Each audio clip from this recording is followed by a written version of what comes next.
Sa nakaraang kwento ng aming biyahe mula sa Tinuki, Pugao sa new highest elevation of the Philippine highway system, nagmotor kami patungo sa probinsya ng Kalinga, kung saan aming pinuntahan ang Wangwod Buscalan Tattoo Village upang magpatato ng isang traditional tattoo sa Kalinga at makita ang isa sa huli at pinakamatandang mambabatok na si Apo Wangwod. Pero bago kami nakarating sa probinsya ng Kalinga, dinaanan muna namin ang probinsya ng Mountain Province, kung saan ating nakita ang mga nakakamanghang tanawin at dumaan sa mga mountain pass na meron ding ibinibigay ng magagandang tanawin. At habang nasa biyahe, mapapaisip ka na lang kung paano ginawa ang mga kalsadahan dito.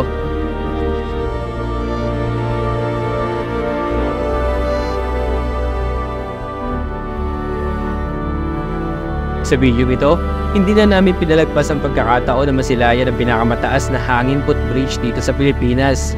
Ito ang Nabengan Bridge na matatagpuan sa bayan ng Sadanga sa probinsya ng Mountain Province sa rehiyon ng Cordillera.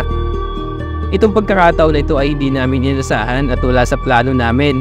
Dahil mayroon nakapagsabi sa amin na malapit lang ito sa dadaanan namin, hindi na kami nagdalawang isip na puntahan ito at masilayan ang ganda nito.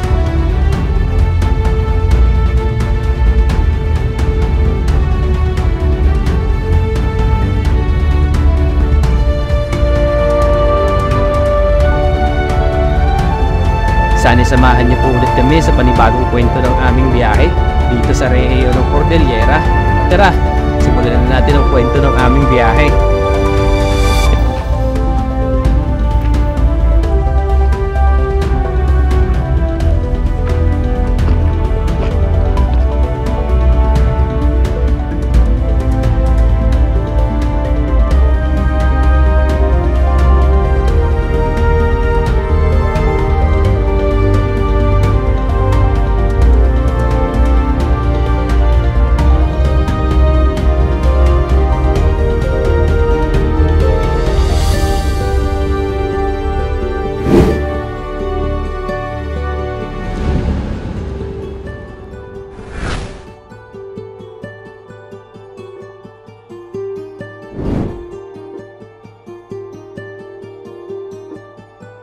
Motivation, panibagong adventure yung gagawin natin dito sa may bayan ng Sadanga.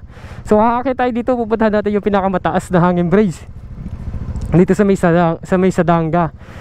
So itong checkpoint na to papunta sa Buscalan, kina Apo Wangwod. So ito na yung boundary ng Mountain Province. Tapos yung sumunod ay yung Kalinga na. So pupunta tayo ngayon mga motivation sa pinakamataas na hangin bridge dito sa may Sadanga, dito pa rin sa may Mountain Province. Okay, sabi kasi ng pulis, malapit lang daw dito yon, mga 5 minutes to 10 minutes mararating na natin. Okay, let's go. Panibagong adventure na ito na gagawin natin. Samantalahin na natin dahil nandito na tayo. Okay, let's go.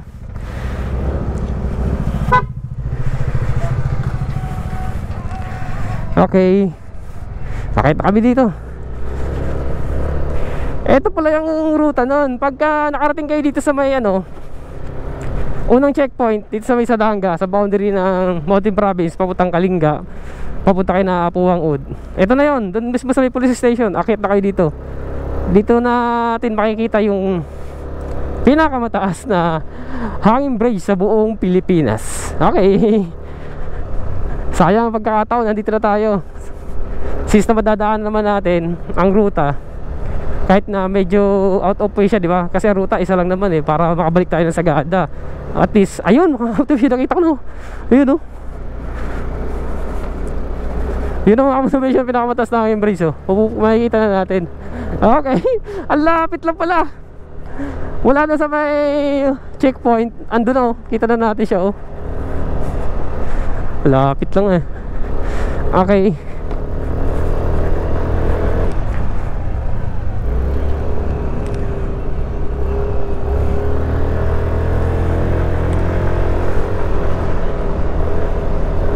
Eto mga motivation mas palapit na tayo ng palapit. Napansin ko lang dito yung mga baka, walang mga tali ayos din Tapos pagpunta ka dito sa Buscalan, ganun din, marami kang madadaan ng baka na walang tali, pakawala lang. Ay grabe, ahon to. Yeah. Yeah. Medyo matarik lang ah. Matarik yung kalsada.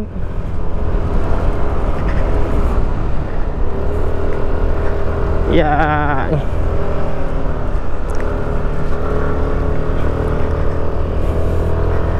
Mataas talaga yung lugar na to. Paakit tayo ng paakit.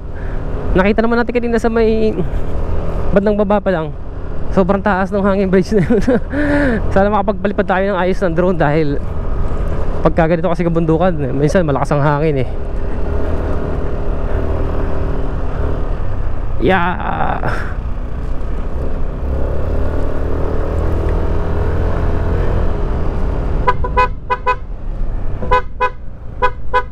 Okay. Sabi kasi doon, magbusina ka daw pagka sa part ng kurbada. Blind spot kasi, baka mamaya may biglang palusong din. Kailangan natin bumusina. Kopya.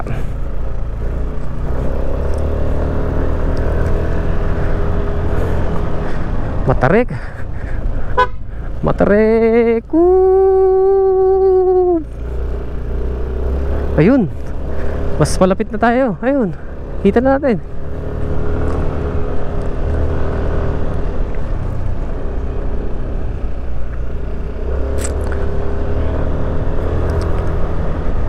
Opya. Oops. May mga pailang-ilang bahay din dito sa taas oh. Ayun oh. Ay, parang lalakarin ata siya. Ayun oh. Walang kalsada eh.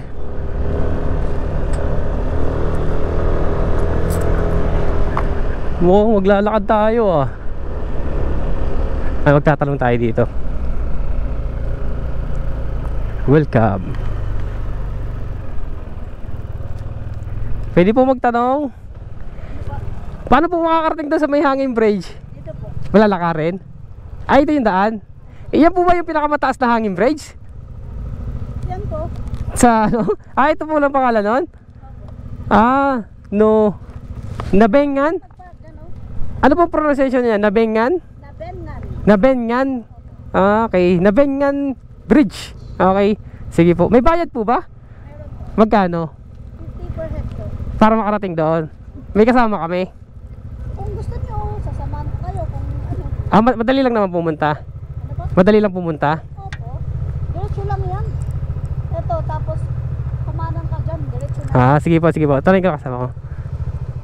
Bali mga motivation, pakatapos natin magbayad ng 50 pesos sa entrance fee dito.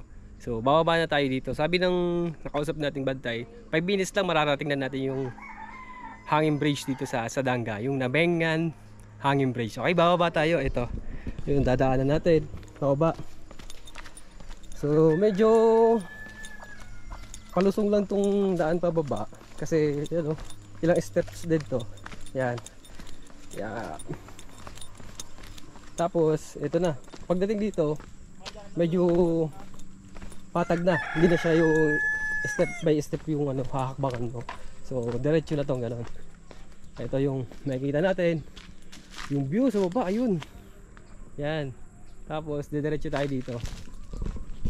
So, base ka sa napagtanungan natin, yung bantay, bali, ito yung pinakamataas na hanging bridge dito sa Pilipinas. Tapos, dito sa may mountain province na pinakamahaba at pinakamataas. So maglalakad tayo dito. Ayan, bago natin marating yung hanging bridge sa unahan. Okay. Hello po. Yan. So okay naman. Okay yung ano, dadaanan mo. Patag naman siya, hindi tulad nung kanina pagbaba natin, di ba? So nakita natin kanina sa pagbaba natin ay medyo palusong. Talagang ilang steps din yung binaba natin bago natin narating yung itong patag na to. Okay, pagkatapos natin bumaba dun sa may ilang steps, tapos nakarating na tayo dun sa dinaanan natin na ilang patag lang. Tapos pagdating dito, meron na naman tayo matadaan ng ilang step para bago natin marating. So dito pa lang abot na daw na natin yung pinakamataas na hanging bridge dito sa may Sadanga.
Ito ang nakakamanghang na Benyan Bridge dito sa bayan ng Sadanga sa probinsya ng Mountain Province at tinatawag din itong the Peace Bridge na pinangalanan ng Philippine National Police.